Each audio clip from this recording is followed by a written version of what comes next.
It was a tough day for Boeing CEO Dennis Muilenburg after he testified about the quality and safety of the company's 737 MAX airplane before the Senate Commerce Committee.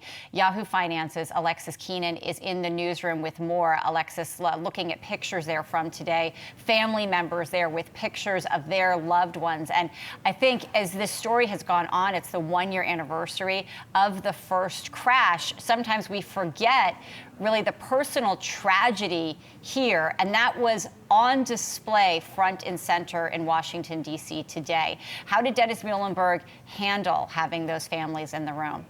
Jen, he actually turned around to face the victims' families who Senator Blumenthal asked to stand up and present the photographs of their loved ones who were lost in those two crashes. So quite an emotional day and a long day for CEO Dennis Muilenburg.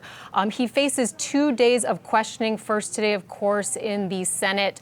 Tomorrow, he will face the House Transportation and Infrastructure Committee for what I expect will be more of the same type of grilling there. Now, some of the key issues that were raised today, though, one was Boeing's relationship with the FAA when asked if oversight authority needs to be returned more significantly to the FAA. Muilenburg said that the delegation of the authority to manufacturers, that includes Boeing, has, quote, contributed to the safety of the industry, he said. He was also asked whether it was problematic, why that problematic MCAS system was not included in Boeing's pilot manuals for the plane. And he said that giving pilots more information doesn't necessarily make the flights safer. He said that the goal is to train pilots to respond rather than diagnose the problems that are existing. But perhaps the biggest revelation came in an exchange with Senator Ted Cruz of Texas. Muilenburg was asked when exactly he learned about a 2016 text message exchange that happened between Boeing's former chief technical pilot for the 737 MAX and a colleague. They were expressing concerns about that MCAS system, saying it was, quote, running rampant in the simulator and causing that employee to lie to regulators. Take a listen to what was said. How did you not in February set out a 9-alarm fire to say, we need to figure out exactly what happened?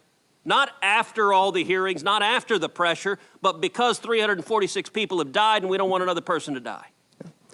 Senator, as you mentioned, I didn't see the details of this exchange until recently. And we're not quite sure what Mr. Faulkner meant by that exchange. His lawyer has suggested he was talking about a simulator.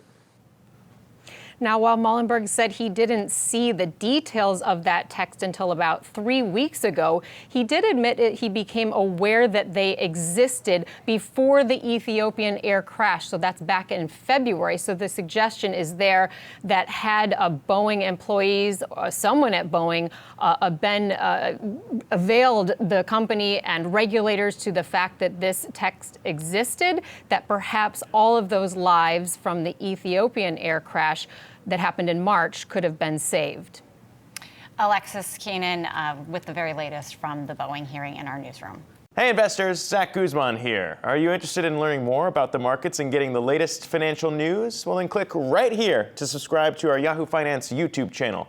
Get the latest up-to-the-minute market analysis, big interviews in the world of finance, and information on how to manage your money every day wherever you are.